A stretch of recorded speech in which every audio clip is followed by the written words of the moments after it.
de Dieu. Vous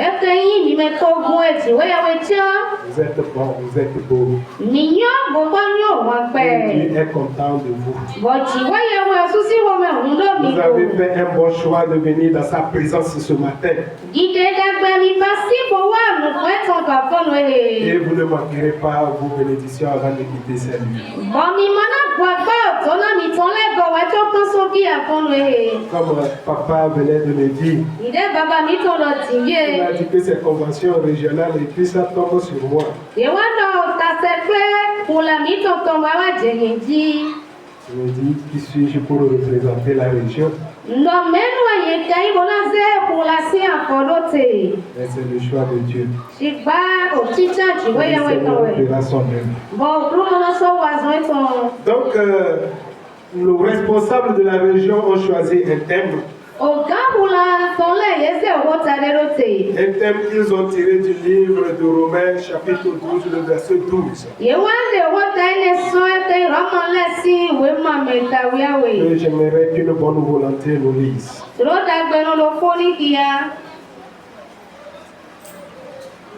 Romains 12, verset 12. Réjouissez-vous en espérance, soyez patients dans l'affliction, persévérez dans la prière. Amen. Amen. Nuedo nukuwe mideo nito home lumi minondo sokwe mendo minondo sokwe do ube mowe mideleme minondo kando delipowu. Amen. Amen. Amen. Notre Père et notre Dieu, ce matin nous voulons te donner toute la gloire. Car il t'a plu de nous réunir devant ta table pour nous nourrir. Éternel Créateur des cieux, nourris ton peuple selon ta volonté dans le nom de Jésus. Que ma personne s'efface et que toi tu parles. Que le Saint-Esprit prenne les commandes éternelles dans le nom de Jésus. Notre Père et notre Créateur, nous nous levons contre toute puissance qui s'oppose à la connaissance de ta parole. Et nous les condamnons ce matin au nom de Jésus. Saint-Esprit de Dieu, prends le contrôle et parle au nom de Jésus-Christ. Amen. Amen. C'est au nom de Jésus que nous avons prié. Permettez-moi de relire le passage. Réjouissez-vous en espérance, soyez patients dans l'affliction, persévérez dans la prière.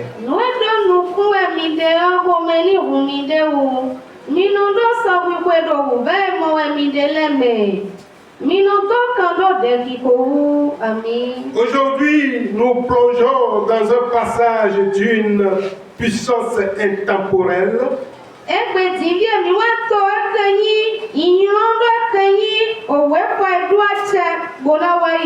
Où l'apôtre Paul nous invite à nous réjouir dans l'espérance.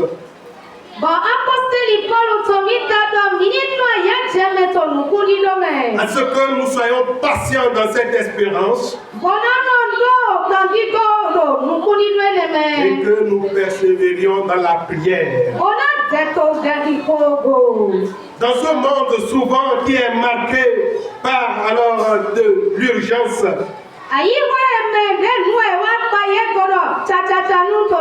par le cynisme des hommes, par une quête incessante de confort, Paul nous lance alors un défi radical. Un cri de ralliement pour notre vie de foi chrétienne. Ce cri qui, permettez-moi de le rappeler, de se réjouir dans tout ce qui se passe autour de nous et en nous, d'être patient en attendant alors la manifestation du temps de Dieu, et de persévérer dans la prière qui est une force pour tout chrétien.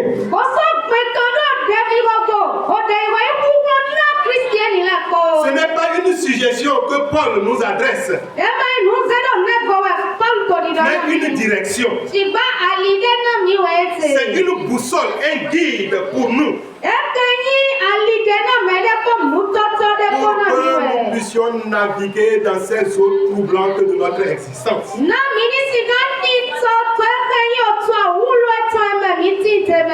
Oui, la patience dans l'affliction, la joie dans l'espérance et la persévérance dans la prière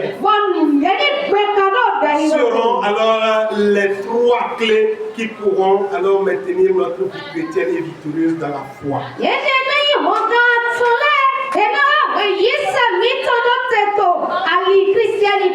Et comment vivre ces trois éléments? Ça qui sera le sujet de notre message ce matin. Bien-aimés dans le Seigneur, vu alors le monde dans lequel nous sommes, et avoir les réactions alors des gens du monde et parfois des chrétiens, il s'impose des réalités à chaque chrétien. D'où ce thème qui a été choisi par les responsables de la section, les trois clés de votre vie, de votre victoire pour la fin d'année.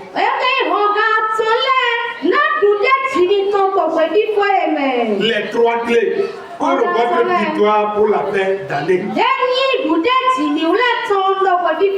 Et moi je ne dirais pas pour la fin d'année, mais pour toute votre existence. Oui, parce que si nous avons les trois clés, alors nous allons brillamment briser toutes les barrières et réussir notre vie chrétienne.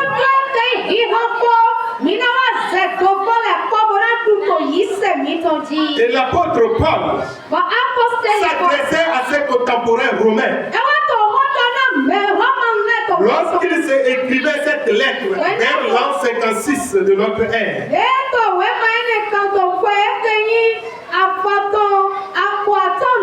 et c'est poussé par le Saint-Esprit qu'il a alors écrit cette lettre à l'église de Rome.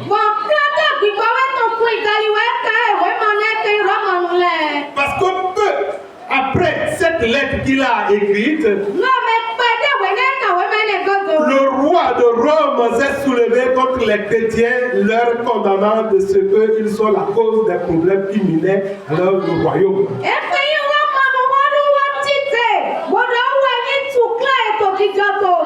Et la persécution a commencé. Heureusement, ils étaient déjà avertis par l'apôtre Paul, qui leur avait déjà demandé de se servir de ces trois clés-là. C'est-à-dire se réjouir dans l'espérance, d'être patient alors dans l'affliction, et de continuer à prier le Père qui les délivrera. Et c'est ce qui a été fait exactement. Malgré alors la persécution, le peuple élu de Dieu s'en est sorti victorieux. Et également, le Seigneur veut qu'à travers ces trois clés, toi et moi, nous réussissons brillamment notre vie spirituelle.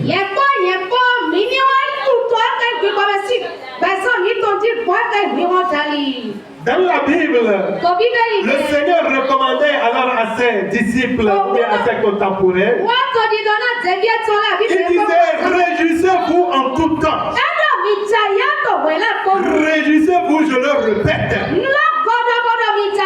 Oui, la réjouissance est importante pour nous, enfants de Dieu. Parce que nous avons une espérance.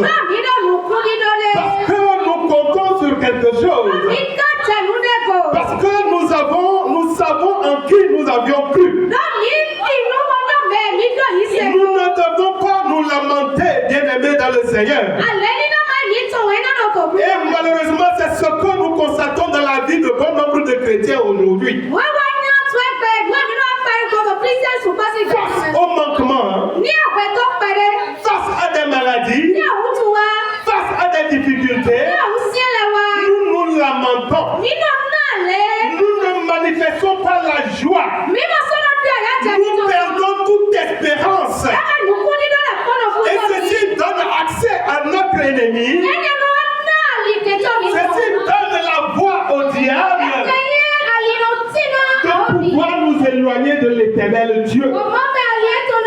C'est pourquoi la parole de Dieu nous invite, bien-aimés, à être toujours dans la réjouissance, quelles que soient les circonstances que nous traversons, quel que soit le problème que tu traverses, tu dois être joyeux parce que tu as cru à un Dieu qui est puissant, un Dieu qui est fort, un Dieu qui est indomptable, un Dieu qui t'a promis d'être avec toi, et un Dieu qui a promis de sauver.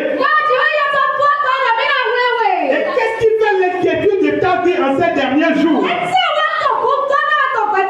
Aujourd'hui, beaucoup de gens sont en train de se dire, qu'est-ce que je vais prendre pour faire la fête? Qu'est-ce que je vais me vêtir? Et ceci met beaucoup de familles dans la tristesse. Beaucoup de familles sont alors mécontents. Mais le Seigneur m'envoie te dire de te réjouir dans cette situation.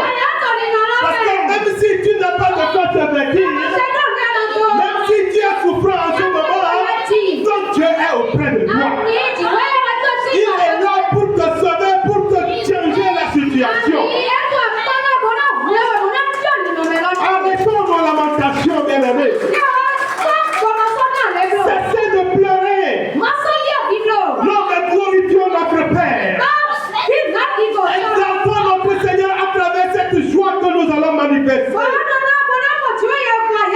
Ne pense pas être seul, mon frère.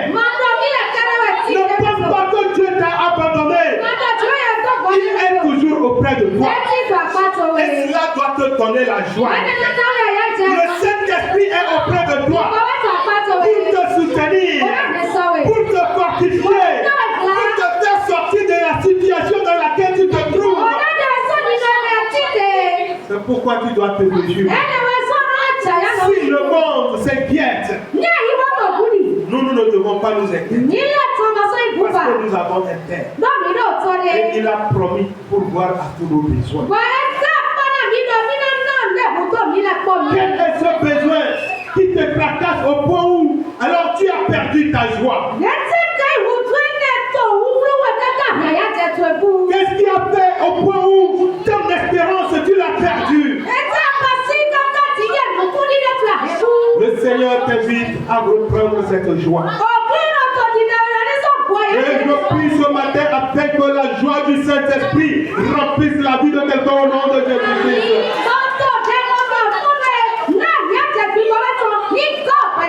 Ne laissez pas Satan retirer votre joie, non. Ne laissez pas les hommes vous attrister, non. Ne laissez pas les circonstances de la vie arrêter votre joie, non. Le Seigneur nous invite à nous réjouir en tout temps. Réjouis-toi dans ta maladie, sachant que le Seigneur te guérira. Réjouis-toi alors dans tes problèmes, sachant que le Seigneur te fera sortir. Car il est toujours là pour près de toi. Vous savez, mes frères et sœurs, le diable est rusé. Si il cherche à nous retirer la joie, c'est parce qu'il sait que cela nous éloignera de l'éternel.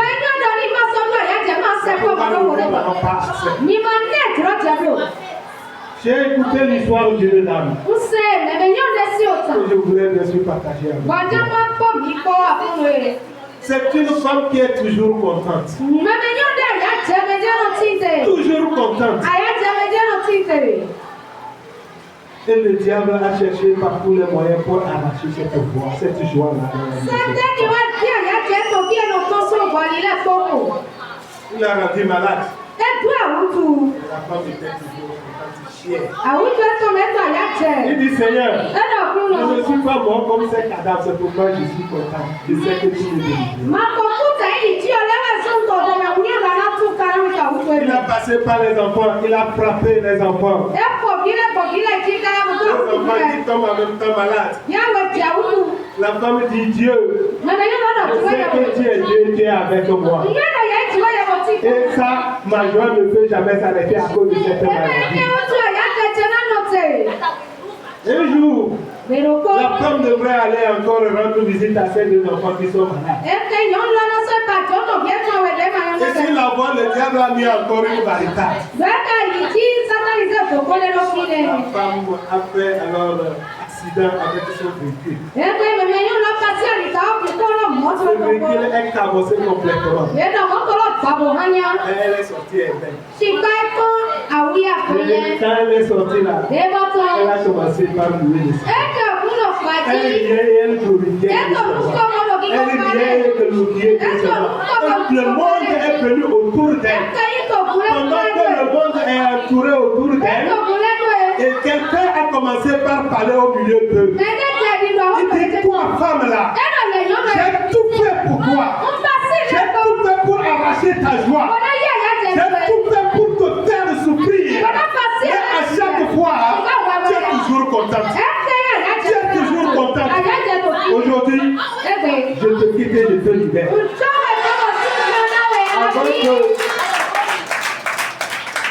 Avant que la dame n'arrive à l'école, à l'hôpital, ses enfants aussi étaient guéris.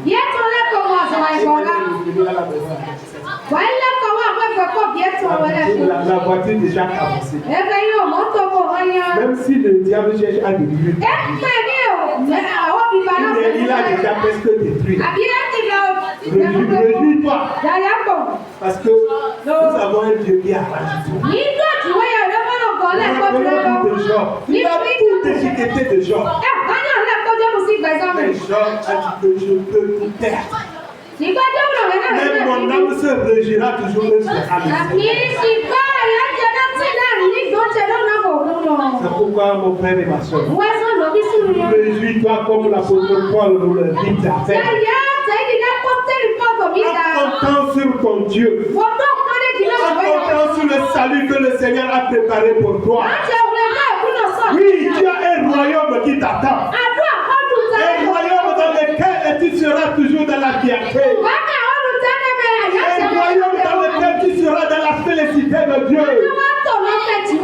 Un royaume dans lequel il n'y aura plus de détriment dedans que tu traverses ici-bas. C'est pourquoi ne cesse jamais de rendre grâce et de te réjouir en l'honneur de l'Éternel. Qu'est-ce qui fait ton problème, mon frère et ma soeur? Réjouis-toi dans ce problème. Et le Seigneur verra cette joie. Et se manifestera au nom de Jésus. Et il se glorifiera au nom de Jésus. Ne laisse pas quelqu'un te voler ta joie. Quand tu trouves à manger ou pas, sois joyeux. La tête arrive qui n'a rien pour te vêtir, sois joyeux. Et je sais une chose, tu ne vas pas fêter sans trouver à manger. Dieu pourvoira. Si tu trouveras, tu vas te vêtir, tu vas vêtir tes enfants. Compte sur ton Créateur. Le Sauveur, il dit qu'il pourvoira à tous nos besoins. C'est pourquoi réjouis-toi au nom de Jésus. Oui, nous devons nous réjouir tout en étant dans la patience. Oui, parce que nous les humains, nous sommes souvent pressés. Nous voulons vite gagner. Nous voulons vite voir. Nous voulons vite obtenir. Mais sache que Dieu a fixé un temps pour toutes choses. C'est pourquoi il nous invite à la patience. Si jusqu'aujourd'hui tu n'as pas eu ce que tu veux, patience. Le temps de Dieu viendra.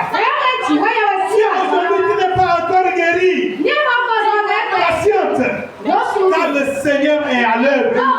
guéri. Si jusqu'à aujourd'hui tu n'as pas encore alors eu ton enfant, patiente, quand le Seigneur a un temps. Si jusqu'à aujourd'hui tu n'as pas eu ton diplôme ou tu n'as pas encore fait ton mariage, patiente, le Seigneur a un temps pour toi. La patience est importante. Car sans elle, nous ne pourrons pas entrer dans la promesse de Dieu. C'est pourquoi mon frère et ma soeur, le Seigneur nous invite à endurer dans cette difficulté, dans ces afflictions que nous traversons.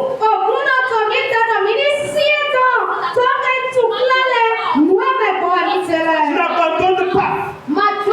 Tiens ferme. Tiens ferme ta foi. Sers ton Seigneur comme tu l'as commencé. Ne fais jamais comme alors ce peuple de Galate.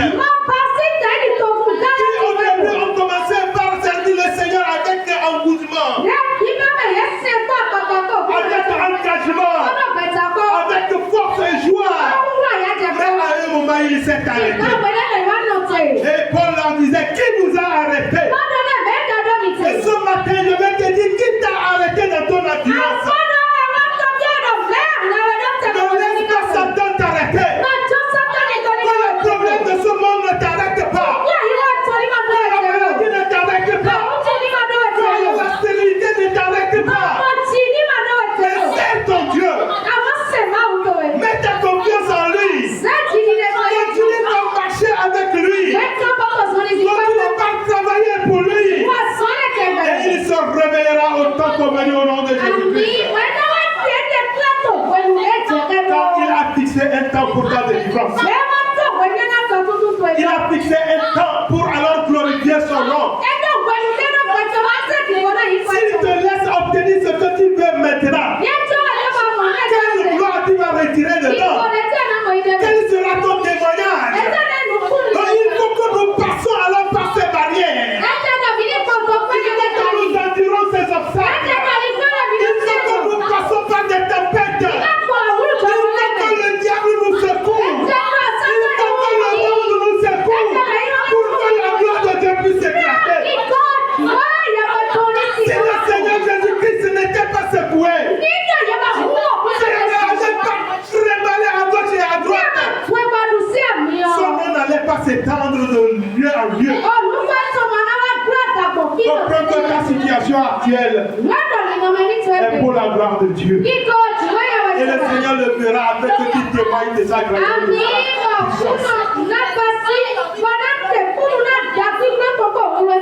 C'est pourquoi endure. Reste ferme. Accroche-toi à ton Dieu. Et tu le verras alors se manifester dans le nom de Jésus. Mes frères et sœurs, la persévérance dans la difficulté s'impose à nous. La persévérance s'impose à nous, chrétiens de cette génération. Si alors les autres abandonnent, nous chrétiens, nous ne devons pas être de ces personnes-là. Nous devons aller jusqu'au bout. Oui. Jusqu'au bout, je vais te suivre dans les bons et les mauvais jours. Avec toi, mourir ou vivre, avec Jésus pour toujours, jusqu'au bout. Je vais te suivre dans les bons et les mauvais jours. Avec toi, mourir et vivre, avec Jésus pour toujours. Est-ce que tu veux abandonner ton Dieu? Veux-tu arrêter ta marche avec ton Créateur? Va jusqu'au bout. Va jusqu'au bout. il est là avec toi. Et il se révélera au moment alors qu'il a choisi. Oui, comprenons que les difficultés, les épreuves, les calamités de ce monde sont des opportunités pour Dieu pour travailler dans notre vie. C'est des opportunités de Dieu pour nous façonner, pour que nous soyons des hommes accomplis, pour que nous soyons des hommes forts, pour que nous soyons des hommes dont il a besoin. C'est pourquoi nous devons tenir jusqu'au bout. Nous devons résister quelles que soient les attaques de l'ennemi. Il peut tout faire. Mais plus près, notre Seigneur est là. Il est là et il va te libérer en temps convenu. Il est là pour te sauver au moment qu'il a choisi. C'est pourquoi résiste à Satan. Résiste à Satan. Résiste à ses difficultés. Résiste dans tes problèmes. Car tu es déjà au bout du tunnel. Le Seigneur a déjà frayé un chemin. Dans ta patience, dans ton endurance. Oui, l'apôtre Paul nous invite également à une troisième clé. À persévérer dans la prière. Oui, c'est le moyen par lequel nous allons tirer notre force au pied du source intarissable.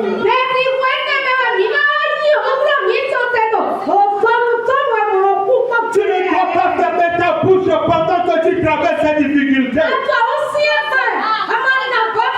Tu ne dois pas te lamenter pendant que tu traverses ces difficultés.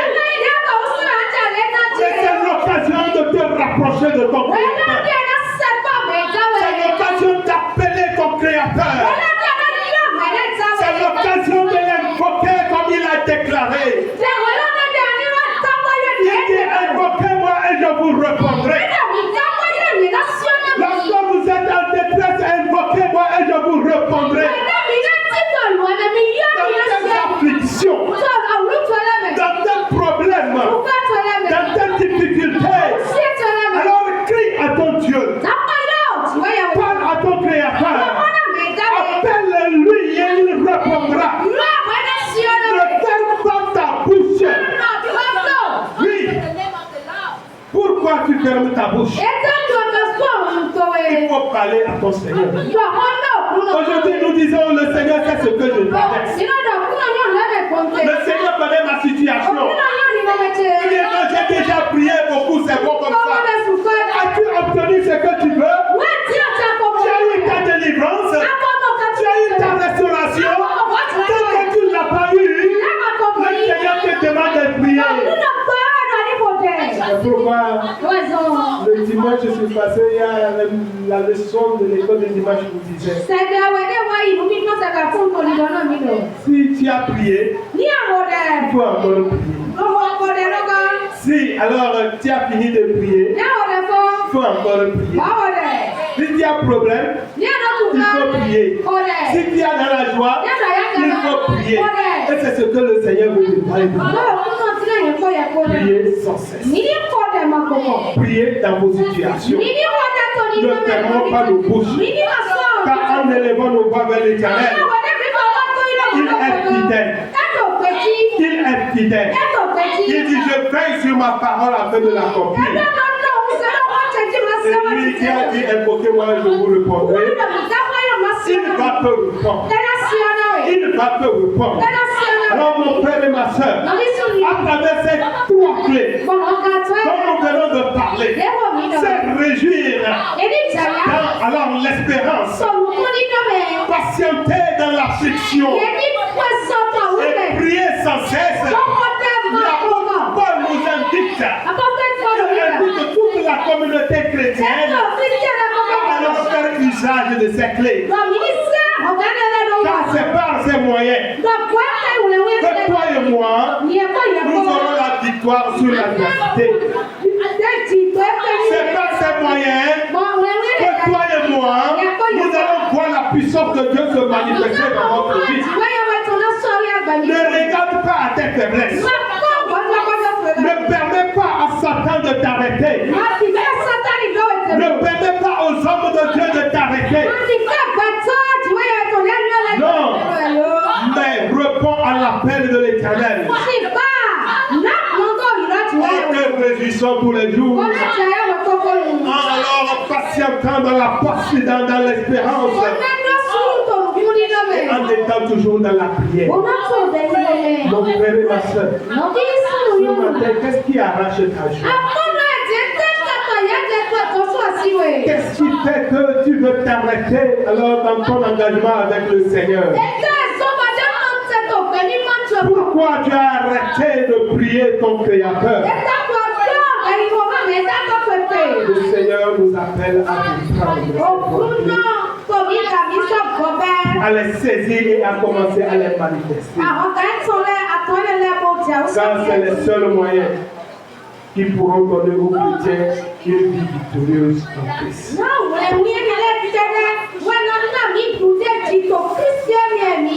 C'est pourquoi je t'invite, mon frère,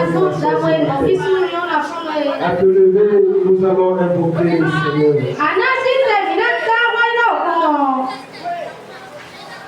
Lui qui connaît nos situations, il va intervenir dans le nom de Jésus. Ne t'inquiète de rien, et n'aie aucune crainte. La joie vient le matin, les